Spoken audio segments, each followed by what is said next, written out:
It was an unusually chilly October evening. Torrance Hayes parked his truck outside his house and stretched tiredly. A 12-hour shift at the firehouse had worn him out, but there was a dinner with his family waiting for him at home that he couldn't refuse. Marilyn's sister-in-law Marilyn, his wife Laurel's younger sister, was visiting tonight. Their two-story house on the outskirts of Portland had always seemed too big for two to Torrance. He and Laurel never had children, though they tried for the first 5 years of their marriage. Then somehow, they made peace with it, immersed themselves in their work. He to saving people from the fire, she to her library, where she ran the children's section. Laurel fussed in the kitchen, arranging plates of pasta and salad. Her blonde hair was gathered into a careless bun, a blush from the heat of the stove playing on her cheeks. "Torrance! Finally! Marilyn's about to arrive. Come upstairs and take a shower." Laurel pecked her husband on the cheek, still tending to the table. He had barely had time to change when the bell rang downstairs. As he descended the stairs, Torrance heard the lively voices of women and the sound of a suitcase rolling across the floor. Marilyn had changed in the 2 years they had not seen each other. The roundness of her cheeks was gone, her features sharpened and refined. Her dark hair fell in perfect waves over her shoulders, and there was an undercurrent of sadness in her eyes. "Torrance, it's so good to see you." Marilyn hugged him, and he caught the slight scent of expensive perfume. At dinner, she told him about the divorce. Her husband had turned out to be a gambler, squandering their combined savings at the casino. When she found their accounts emptied, she filed for divorce. Now she planned to start fresh in her hometown. "I've already got a job," she announced, stabbing a lettuce leaf on her fork. "At the Elegance Boutique on 5th Avenue. I start next week." "That's the most expensive store in town," Laurel marveled. "How did you manage that?" "Oh, I have my own secrets," Marilyn smiled enigmatically. Torrance watched her, trying to figure out what exactly had changed in his sister-in-law. Aside from her appearance, there was something subtly different about her. Perhaps a confidence, or a certain calculating look in her eyes. "You'll stay with us until you find an apartment," Laurel said in a tone that brooked no objection. "The guest room is always ready." Marilyn agreed, though, it seemed to Torrance, after a second's hesitation. All evening, she chatted animatedly with her sister, then suddenly fell silent, immersed in her own thoughts. And when she thought no one was watching, she cast long, studying glances at Torrance. Late at night, lying in bed, Torrance pondered how strange life was. In the morning, their house had been a quiet harbor, but now something new and disturbing had settled in it. It was as if a gust of wind had opened the window, letting in the smell of an impending storm. He didn't know that this October evening would be the beginning of a story that would change their lives forever. A story whose ending neither of them could have foreseen. The first week after Marilyn's arrival at their home was relatively quiet. Torrance returned from his shift, had dinner with his family, and tried not to notice how the atmosphere in the house had changed. Marilyn seemed to fill the space with a new energy. Her perfume, the scattered feminine trifles, the ringing laughter in the morning. He tried to keep a low profile, but he kept catching himself listening to her footsteps on the second floor, watching the graceful movements of her hands as she told him something at dinner. He felt awkward in her presence, as if he were a teenager again. That all changed on a rainy Tuesday when Laurel stayed late at the library. Marilyn returned from the boutique earlier than usual and found Torrance in the garage, tinkering with his car. "Need a hand?" she asked, leaning against the door jamb. She was wearing a tight black dress, a boutique uniform that emphasized every curve of her body. "Just hand me that key over there." Torrance pointed to the tools, trying not to look at her. Their fingers made contact as she held out the key. Marilyn didn't pull her hand away. "You know, Torrance," she said quietly, "sometimes I think I married the wrong man. I should have looked for someone like you. Reliable, strong." He straightened, meeting her gaze. In the semi-darkness of the garage, her eyes seemed almost black. "Marilyn, don't," he said hoarsely. "Don't what? Tell the truth?" She stepped closer, and Torrance smelled the familiar scent of her perfume. It was like a dream. He couldn't remember who reached out first, only the taste of her lips and the silk of her hair beneath his fingers. After that, Their life became a series of secret meetings. Stolen minutes in the garage, casual touches in the kitchen, long glances across the table. Torrance hated himself for this weakness, but he couldn't stop. One day, he picked her up at the boutique after work. Marilyn breezed out of the store door, flawless in her black dress, and they drove out of town. "Laurel thinks I'm on an extra shift," he said, parking the car by the lake. "And I said I was going to a trade show." Marilyn rested her head on his shoulder. "You know, we could go away. Start over." Torrance tensed. "What do you mean?" "It's not like you're happy with her. I can see it in your eyes. We could—" "No," he cut him off sharply. "I can't do that to Laurel. She doesn't deserve this." Marilyn pulled away, and something cold, calculating flashed in her gaze. "So you're choosing her?" "I don't have to choose. I'm married." "But you already chose when you kissed me in the garage." She ran her finger along his cheek. "Now you're just afraid to admit it to yourself." They were silent on the drive home. Torrance could feel the panic building inside. He loved Laurel. Quiet, reliable, understanding. 15 years of marriage couldn't just be redrawn. But around Marilyn, it was like he was getting drunk, losing control, becoming a different person. A week later, she left a key to his rented apartment on his nightstand. The note said, "I'll be expecting you Friday after work. Make up your mind." Torrance stared at the small silver key for a long time. Marilyn's voice echoed in his head. "You've already chosen." Maybe she was right. Could it be that all these years he'd just been adrift, and now he was finally getting a taste of real life? Friday, he lied to Laurel about his night shift. The key burned his pocket all the way to his address. Climbing the stairs, Torrance thought he could still turn back.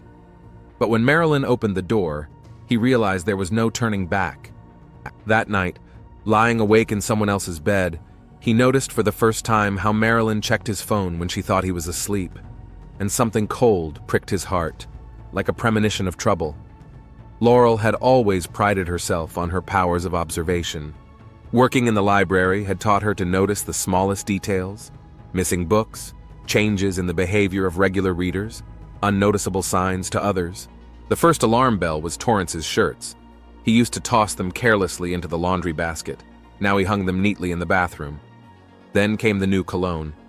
And then the night shifts he'd previously tried to avoid became more frequent. "Been doing a lot of work lately?" she asked over breakfast one day. Torrance didn't look up from the phone. "Oh yeah, 2 of the guys are on vacation. I'm having to fill in." Laurel noted the way his hand trembled as he poured the coffee. Torrance had never been good at lying. In 15 years of marriage, she'd learned all his gestures. She'd called the fire department that afternoon, ostensibly to check her husband's schedule to plan a family dinner. It turned out that no one was on vacation, and Torrance had no extra shifts scheduled. Marilyn, by that time, already a month lived separately, rented an apartment near the boutique, but she often came to visit, to check on her sister. Laurel noticed how the atmosphere in the house changed at her arrival. Torrance fidgeted, dropped things, avoided looking her in the eye. One day, while going over the family budget, Laurel discovered a strange spending spree. Nearly $5,000 had disappeared from the account in small amounts. She checked all the receipts. Nothing unusual. The money seemed to have dissolved. That evening, going through the mail, she found a letter from the bank. When she opened it, she got cold feet. Someone had withdrawn a large sum from their joint account. The signature on the document was hers, a perfect forgery. Laurel remembered how Marilyn had once asked her for her old bank records, for a sample signature for a job application. It had seemed natural at the time. The next day, she took the day off and followed her sister. Marilyn left the boutique at 6, but instead of her apartment, she headed for an unfamiliar neighborhood. Laurel followed her at a safe distance. When her sister disappeared into the entryway of an apartment building, she wrote down the address. An hour later, Torrance arrived there. Laurel sat in the car until well into the night, feeling her insides freeze. When her husband finally came out of the driveway, she noticed him adjusting his shirt collar with a familiar motion. The next day, she waited until Marilyn came to visit and placed the bank statements in front of her. "What are these?" The sister glanced carelessly at the papers. You know what it is? Where's the money, Marilyn? I have no idea what you mean. Really? What about the apartment on Oak Street? The same one my husband came to yesterday? Marilyn slowly raised her eyes. There was not a shadow of remorse in them, just cold calculation. Ah, that's it. She leaned back in her chair. Well, it was bound to happen sooner or later. Yes, we're dating Torrance. He loves me, Laurel. Really loves me. Loves? Laurel laughed bitterly. Like that businessman in Seattle? Or the banker in Portland? I've been making inquiries, sis. That's why you ran away here, isn't it? Another broken marriage? Marilyn turned pale. You've been spying on me? And you stole my money and slept with my husband, which is worse. He's still going to leave me, Marilyn hissed. And get a divorce, and then we'll ride off into the sunset? How romantic. Laurel stood up. Get out of my house and stay away from my family. Or else what? Marilyn stood up as well. What are you going to do, sis? Tell everyone how bad I am? Or... She didn't have time to finish. The slap sounded like a gunshot. You're going to regret this, Marilyn said quietly, holding her cheek. I swear you'll regret it bitterly. As the door slammed behind her sister, Laurel sank down into a chair and covered her face with her hands. Something inside her snapped, something important and irrevocable, and in her head, the thought persisted. She has to disappear. She must pay for everything. October was cold. Rain drummed against the windows of the library, where Laurel methodically arranged the books on the shelves, trying to distract herself from her obsessive thoughts. In recent weeks, she'd noticed how Torrance had changed, becoming absent-minded, often staying late at work, and avoiding her gaze at breakfast in the mornings. In the evening, while packing up his laundry, she discovered the first clue, a business card from the Regency Hotel in the pocket of his work pants. On the back, in familiar handwriting, was 303rd, 7 p.m. She would have recognized her sister's handwriting out of 1,000, the sharp angles of the letters slanting slightly to the left. Laurel didn't sleep a wink that night. She lay listening to the steady breathing of her sleeping husband and remembered how their lives had changed with Marilyn's arrival. The morning after Torrance left for his shift, she pulled out a basket of dirty laundry and began to scrutinize each item. On the collar of a white shirt, she found traces of dark red lipstick, the exact kind her sister had used. In an old notebook left by her mother, Laurel found the phone number of Robert Kane, Marilyn's ex-husband. She dialed the number, feeling her fingers tremble. Robert Kane speaking. The voice on the receiver sounded tired. Hello, I'm Laurel Hayes, Marilyn's sister. There was a heavy pause, only static crackling through the receiver. What do you want? He finally asked. The truth. Tell me why you got divorced? Kane let out a short, unhappy laugh. What do you think? Your sister is a master at breaking up families. First there was her boss in Portland, a married man, 2 kids, then me. Now a new victim, I guess? Laurel clenched the phone receiver so tight her knuckles turned white. How does she do it? Finds a married man, preferably a successful one, tempts him, starts guilt-tripping, playing the victim. She's a great actress, your sister. She knows how to find the weaknesses. Torrance came home late that evening. He smelled of rain and familiar perfume, tart, with a note of jasmine, Marilyn's favorite scent. How was your shift? Laurel asked, standing in the kitchen doorway. Fine. Tired a lot. He averted his eyes studiously. Are the beds at the Regency Hotel comfortable? In room 303? Torrance froze as if he had run into an invisible wall. Slowly, he turned around. What do you mean? I know everything about you and my sister. Are you crazy? It's Marilyn! Stop lying.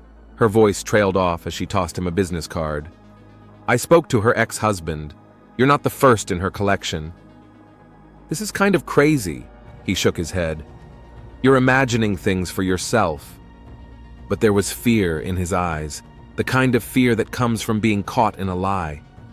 Laurel silently pulled out the lipstick-stained shirt. Torrance turned pale, as if he'd seen a ghost. I'll fix it, he whispered.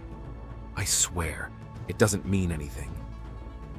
Laurel looked at her husband and didn't recognize the man she'd lived with for 15 years. It was as if a completely foreign man stood before her. And somewhere in the back of her mind, a terrible thought was brewing. The thought that just talking would not be enough. That Marilyn would have to pay for everything.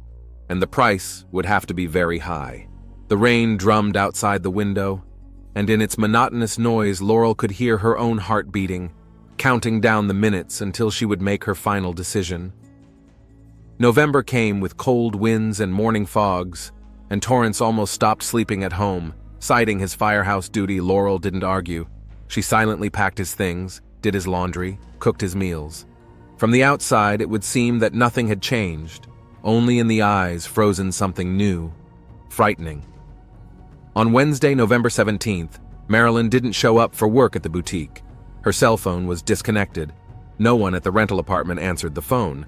By late afternoon, the anxious store owner called Laurel. Maybe she just left, the woman suggested. You know, she was talking about some important date the night before. Laurel knew about that date.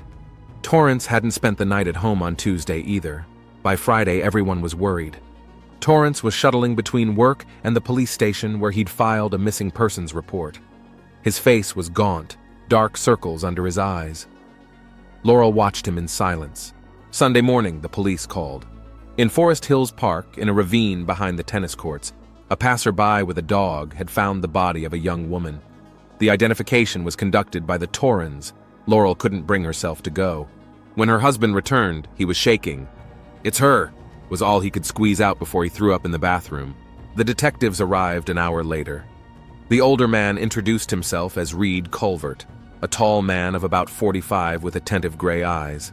His partner, Prue Donovan, was younger, with a sharp gaze and quick movements. "Mrs. Hayes," Culvert said softly, but you could feel the steel in his voice. "Tell me, when was the last time you saw your sister?" "Tuesday morning. She came by before work, took a book to read." "What book?" "Great Expectations by Dickens. Said she'd been wanting to reread it for ages." Donovan jotted something down in her notebook. "And you, Mr. Hayes? When was the last time you saw Marilyn?" Torrance shuddered. "Tuesday, too. Just a glimpse. She stopped by this morning." Laurel noted the tremor in his voice on the last word. The detectives noticed it too. They looked at each other. "Did your sister have any enemies?" Culvert asked. "Problems with an ex-husband, maybe? Robert?" Laurel shook her head. "He's in Portland, and he's not capable of doing something like this." "And the other men? The suitors?" "She moved recently, I don't know." The interrogation lasted 2 hours. The detectives asked questions, wrote down answers, occasionally revisited what had already been discussed. Torrance grew increasingly pale. Laurel answered calmly, looking directly into Culvert's eyes. When the policeman left, a ringing silence hung in the house. Torrance sat with his arms around his head. Laurel stared out the window where a fine rain drizzled. "I had to protect her," he finally said. "From what?" Laurel asked quietly, not turning around. "From everything. I promised her—" "What exactly did you promise my sister, Torrance?" But he had already closed himself in the bathroom. The sound of the water drowned out his sobs. The next day, the newspapers came out with screaming headlines. "Murder in Forest Hills, mysterious death of young woman, police seek witnesses." Marilyn's picture peered from the pages smiling, alive. Laurel carefully cut out the articles and put them away in her desk drawer. Then she stood at the window for a long time, watching the last leaves fall from the maple tree in the yard. Somewhere in the distance, a police siren wailed. The investigation was just beginning. The police station lived its usual life. The calls, the voices, the rustling of papers. In the homicide office, Detective Reed Culvert was reviewing the crime scene photos for the third time. The body had been found in a shallow ditch in Forest Hills Park, barely covered by fallen leaves and branches. On the victim's neck, there were characteristic marks from a silk scarf, Marilyn's favorite accessory. Prue Donovan placed 2 cups of coffee on the table. A bitter vapor rose from them, mingling with the smell of printing ink from the documents spread across the table. "What do we have so far?" she asked, taking a seat on the edge of the desk. Marilyn Brooks, 27 years old, strangled with her own scarf. Time of death between 9 and 11 o'clock Tuesday night. No signs of sexual assault. The killer was obviously in a hurry. There was little attempt to hide the body. She was last seen at the hotel around 9 o'clock. Donovan pulled out the porter's statement. Young guy remembered them well, said they'd been coming around a lot the last few months. Torrance Hayes? Yes, the porter recognized him at once from his photograph. They always went up to the same room, the 303rd. Colvert rubbed the bridge of his nose. Call him in. It's official. Torrance showed up an hour later, gaunt, unshaven. The gray light from the barred window of the interrogation room emphasized the sunken eyes and wrinkles that seemed to have increased in recent days. Mr. Hayes, Colvert laid a photograph of the hotel in front of him. Were you with Marilyn at the Regency the night she died? No, I was on duty at the unit. That's not what the shift supervisor says. You asked to leave early. Family emergency, right? Torrance clenched his fists, knuckles white. I can't. Where were you between 9 and 11 p.m.? At home. Ask Laurel. We asked. She said you were back past midnight. At that moment, Donovan peered into the interview room. She held a clear evidence bag in her hands. Found the victim's cell phone, behind the hotel in a trash can. After a long silence, Torrance suddenly shouted, I didn't kill her! Yes, we were dating! Yes, I was there that night, but when I left, she was alive! What time did you leave? Around 10. We had a fight. She threatened to tell Laurel everything. About your affair? Not only that, his voice shook. She demanded money, said if I didn't leave my wife, she'd ruin everything.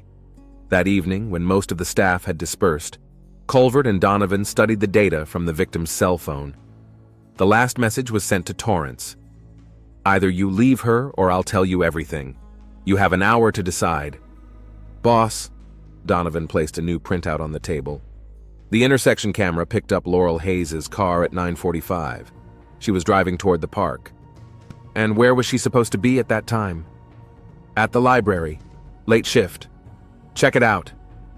Turns out the library closed at 7, and the next day Laurel took her first day off in 5 years. So much for the quiet librarian, Colvert said wistfully, looking at the camera shot. Outside the window, dusk was fading, and a police siren howled somewhere in the distance. Checking on both of them, I feel like we're just beginning to understand what happened here. The morning at the police station began with a new discovery. On Colvert's desk were printouts of Torrance Hayes' bank statements. The couple's usual spending habits had suddenly changed to large cash withdrawals 2 months ago, just when Marilyn had come to town. Prue Donovan brought another pot of coffee and a file folder from Portland. Her neck was stiff from sitting over the papers for so long, but her eyes burned with hunting excitement. Found something interesting. She perched on the edge of the desk. Remember that banker Marilyn's ex-husband mentioned? Michael Porter has agreed to testify. Porter arrived by noon, a tall man in his 50s, wearing an expensive suit and the sad eyes of a man who had seen a lot in his life. I'm not proud of this story, he began, settling into an interview chair. Marilyn worked at our bank, an ordinary clerk, but there was something about her that was special about her. When she found out about my problems with my wife, she started paying attention. How long did this go on? Colvert asked. 3 months. At first it was just talking, then meetings in cafes. She was a good listener, understanding, and then the hints of financial difficulties started. Donovan made notes in her notebook. How much did you give her? About $30,000. In small amounts, sometimes for her mother's medical care, then for her brother's debts. It all sounded so plausible. He grinned bitterly. When I told her I couldn't give her any more money, she threatened to tell her wife. She had pictures, tapes of conversations. There was a murmur in the hallway. A new detainee had been brought in. Colvert waited until the noise died down. Why didn't you report it to the police? And ruin a family? Reputation? I just paid the last installment and she disappeared. After Porter left, the detectives immersed themselves in reviewing documents. Torrance's bank statements showed the same pattern, regular cash withdrawals, each time for a large sum. Boss, Donovan looked up from the papers. And Laurel might have known. Marilyn lived in their house for weeks before she rented the apartment. And discovered something. Colvert nodded. There's a reason she called her sister's ex-husband. Robert Kane flew in from Portland the next day. In the interview room, he twirled his wedding ring nervously, an old habit even though the divorce had been finalized 2 years ago. Laurel called me a week before the murder. His voice sounded muffled. Asked about Marilyn, about the reasons for the divorce. I told her everything about the blackmail, about the money. Thought she had a right to know. How did she react? Calm. Too calm. I thought it was strange for a sister to find out and not show any emotion. In the evening, the detectives put all the facts together. On the blackboard appeared a diagram of the last months of Marilyn's life, from her arrival in the city to the fatal meeting at the Regency Hotel. Here's what happens. Culvert stood in front of the board. Marilyn comes to town, stays with her sister. She meets Torrance, starts an affair. She pulls money out of him. Laurel gets suspicious, calls her sister's ex-husband and finds out the truth. And then goes to Forest Hills Park, Donovan finished. Just after meeting her sister and her husband at the hotel. Outside the window, it was beginning to rain. The drops drummed on the glass, blurring the lights of the evening city. Somewhere out there, in a house, a killer was preparing for a new day, unaware that the circle was inexorably narrowing. "Request a search warrant for the Hayes house," Culvert said, putting on his raincoat. "I think it's time we had a more substantive talk with the quiet librarian." The Hayes house was unaccustomedly quiet. Investigators were methodically going through each room, taking pictures, taking samples. Laurel sat in the kitchen, quietly observing their work. An untouched cup of cooled tea stood on the table in front of her. "Mrs. Hayes," Culvert sat down across from her. "Tell me again where you were on the evening of November 17th? "I've already told you. In the library. We had a late shift because of inventory." "That's odd. We checked the visitation log. The library closed at 7. Laurel froze for a moment, but her voice remained steady. "Yes, we didn't take in the public, but the staff stayed to work. Who can confirm that?" "Mrs. Parker, our superintendent." At that moment, the voice of a forensic scientist came from the bedroom. "Detective, take a look at this." In the wastepaper basket were 2 receipts from Crystal Dry Cleaners, one from November 18th, the other from the 20th. The receipts said, "Gray women's coat and navy blue women's suit." "You've been frequenting the dry cleaners, Mrs. Hayes," Culvert remarked. "Fall. Lots of mud on the streets." Laurel shrugged. "And both times after my sister disappeared. Just a coincidence." Donovan spent the afternoon studying surveillance footage. Laurel's silver sedan appeared in the footage 3 times, first outside the Regency Hotel, then on her way to the park, and finally, heading back into town around 11 p.m. "Look," she showed Culvert the still image. "There's someone in the car in the passenger seat. The silhouette looks like Marilyn." So Laurel picked up her sister from the hotel? According to the timestamp on the tape, right after she met with Torrance. The camera footage revealed an odd detail. Laurel's car made a half-hour stop at the bridge as it drove back into town. The area was not viewed by the cameras. "It's here." Donovan pointed to the map. "Marilyn's purse was found under the bridge. Everyone thought the killer dumped it on the way to the park. But if Laurel stopped there after the park, so she was on her way back to get rid of the evidence." By late afternoon, the detectives had found another lead. The library computer Laurel was working at had saved deleted search terms. River depth at bridge, river flow November, park surveillance cameras. She thought of everything. Culvert stood at the evidence board. Picked a place with no cameras. Got rid of the footprints thoroughly. Even cleaned her clothes twice. Why the park? It's deserted in the evenings, and she knew the neighborhood. The library's not far away. Details remained. How did she get her sister into the car? What did they talk about on the way? What had been the final straw? "Check her bank statements," Culvert said. "Already have. The day before she was killed, she withdrew all her savings. Preparing to flee? Or planning to pay off her sister?" The rain outside the window intensified. Somewhere in the city, Laurel Hayes was preparing for another sleepless night, unaware that the next morning the detectives would come to her with more questions. Silence hung in the office, broken only by the rustle of papers and the clatter of raindrops on the glass. The story was coming to an end, but the hardest part lay ahead, getting the killer to confess. The rainy November morning painted the police station in gray tones.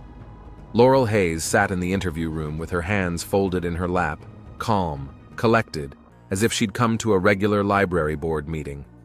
Her navy blue suit, the same one from the dry cleaning receipt, was impeccably ironed. Culvert watched her through the one-way glass. He'd seen a lot of criminals in his 15 years in homicide, but this woman was special. No nervousness, no sign of remorse or fear, just calm and collected. "Let's start at the beginning," he said as he entered the room. "Tell us about the evening of November 17th. Laurel spoke smoothly, without stuttering. It was as if every word had been calibrated in advance. The library, the inventory, the late-night paperwork. Almost a perfect alibi, if it weren't for the security cameras. "Now for the truth, Mrs. Hayes." Culvert laid out the camera photos in front of her. "Your car is outside the Regency Hotel, by the park, by the bridge, everywhere with a passenger." Something trembled in her eyes, barely perceptible for a fraction of a second, but she remained silent. "We found records in your work computer, searches about the river flow, the cameras in the park. You've been preparing." "I'm a librarian." Her voice remained calm. "I look for information for readers. That's my job." "And the dry cleaners? Twice in 3 days since your sister disappeared?" "I told you, fall dirt." Donovan entered the room, placing a new folder in front of Culvert. He looked through the documents, and his eyebrows crept upward. "You know what we found in the river under the bridge? Where you stopped for half an hour?" He paused. "Your sister's scarf, the same one she was strangled with. Forensics confirmed it." Laurel blinked. The first crack in the immaculate armor. "You picked her up from the hotel after meeting your husband. She got in the car willingly, sibling, why not? You had a conversation. Maybe she admitted to blackmail. Maybe she threatened to destroy your family. And then..." "That's enough," Laurel said quietly. "You turned toward the park. A deserted place, no cameras. Her scarf was already in your hands." "I said enough." Silence fell like a knife. Laurel stared straight ahead. Pain now splashed in her eyes. "She was laughing," she finally said. "Told me how easy it was to seduce Torrance. How he bought her gifts with our joint money. How he went crazy with jealousy when she flirted with others." Culvert listened in silence. 15 years of experience told him not to interrupt. And then she said, "You know, sis, I could take everything from you. Your house, your husband, your money. You're so proper, so boring. Who would want you?" Laurel spoke faster and faster, as if a dam had burst. "I didn't plan to kill her. I just wanted to scare her, make her leave. But when she started laughing, her scarf was so soft, silk. She always loved pretty things." Her voice trailed off. For the first time in the entire interrogation, she cried. "I don't remember how it happened. I only remember that it was very quiet afterward. And her perfume, that luscious jasmine, seemed to fill the whole car." Culvert nodded to Donovan. The woman began to read her driver's license, snapping the handcuffs on Laurel's wrists. "Does Torrance know?" she asked suddenly. "No, he still thinks it's some random killer." "Don't tell him. Let him remember her as he loved her." She was led away. Culvert stayed in the interrogation room, looking at the photographs spread out. The beautiful woman in the picture was smiling, Marilyn Brooks, as she had been when she was alive. Next to her was her sister, the quiet librarian turned murderer.